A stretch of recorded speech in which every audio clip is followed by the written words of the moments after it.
Jasprit Bumrah test cricket में एक और रिकॉर्ड अपने नाम पर करने वाले हैं। उनको एक विकेट और चाहिए। जसप्रीत बुमराह की इस टाइम के ऊपर टेस्ट क्रिकेट में साल 2024 में जो टोटल नंबर ऑफ विकेट्स हैं वो हैं 49।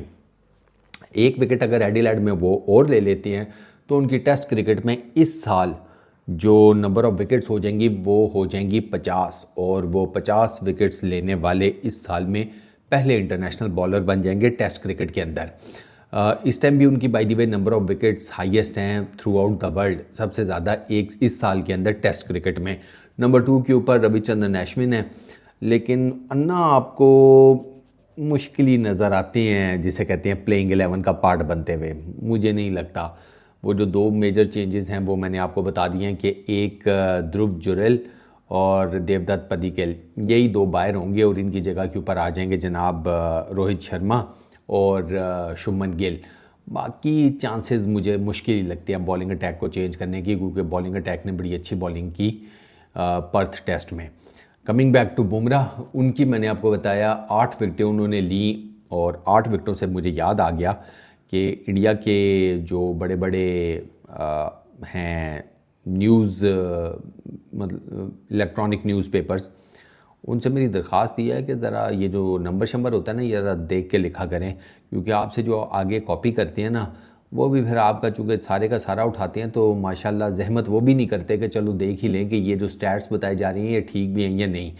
एक बड़ा मीडिया आउटलेट है टाइम्स नाउ, उसने जनाब अपने आर्टिकल में ये लिखा हुआ है कि जसप्रीत बुमराह ने पर्थ टेस्ट में 9 विकेट्स ली, 9, जबकि जसप्रीत बुमराह ने पर्थ टेस्ट में जो टोटल नंबर ऑफ विकेट्स थी वो थी 8, 5 पहली इनिंग्स में, 3 दूसरी इनिंग्स में।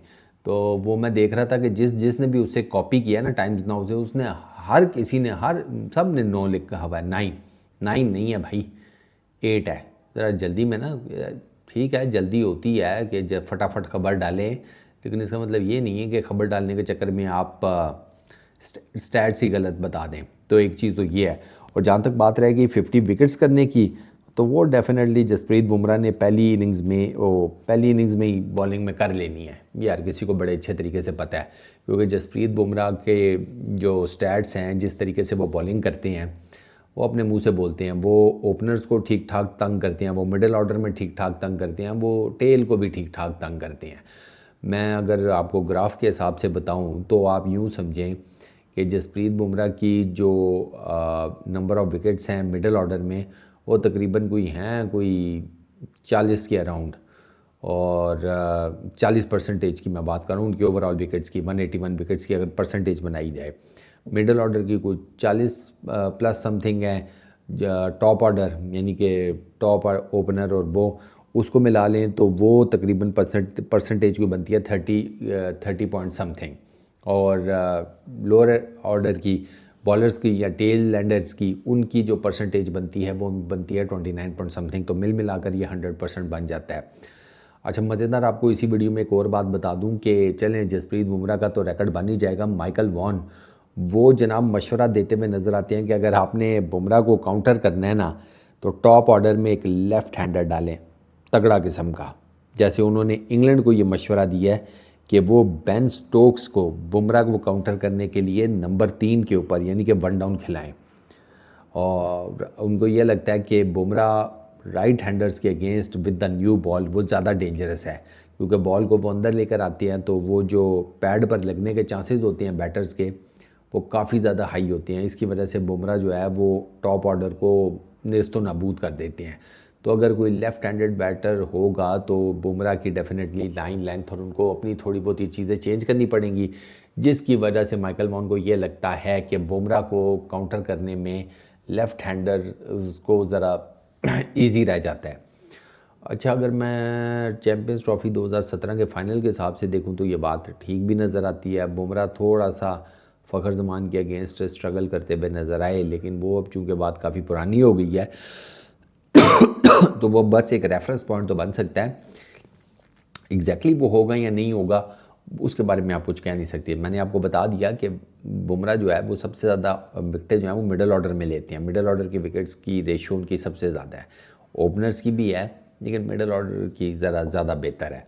तो अब देखना ही होगा कि जसप्रीत बुमराह जब आते हैं एडिलेड टेस्ट में डे एंड नाइट मैच खेलने, तो वो जो ये अपना 1 विकेट का हदफ है जो उन्होंने पूरा करना है इस टेस्ट मैच की पहली इनिंग में ही करने तो ज़्यादा बेस्ट है, वरना फिर वो दूसरी इनिंग में चली जाएगी कहानी।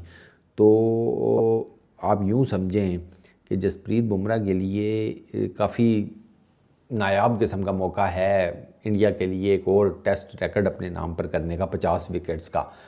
और अगर वो कर लेते हैं तो वो फिर ज़ाहिर बात है बुमराह की पहले ही अच्छी खासी जिसे कहते हैं सह बनी भी है। बॉलर तो वो बहुत आउट क्लास है, ये तो माइकल वॉन भी कहते हैं, ये बाकी सारे कमेंटेटर्स भी कहते हैं। हालांकि माइकल वॉन ने एम ही नहीं ये मशवरा दिया लेफ्ट हैंडर्स वाला, उसने डेफिनेटली कोई काम किया होगा जसप्रीत बुमराह के बॉलिंग एक्शन के ऊपर, नंबर ऑफ बॉल्स के ऊपर और लाइन लेंथ सीम मूवमेंट सब कुछ काउंटर करके तो फिर उनको लगा होगा कि बुमराह के अगेंस्ट अगर टॉप ऑर्डर में एक लेफ़्ट हैंडेड बैट्समैन डाला जाए जो कि बड़ा तगड़ा किस्म का हो, जैसे स्टोक्सी का वो नाम ले रहे हैं, तो फिर शायद बुमराह को काउंटर करने में आसानी हो जाए। अब ट्रेविस हेड है ऑस्ट्रेलिया का ओपनर, तो अब देखना ही होगा कि वो किस तरीके से काउंटर करता है जसप्रीत बुमराह को पिंक बॉल टेस्ट में जो कि शुरू होगा 6 दिसंबर से।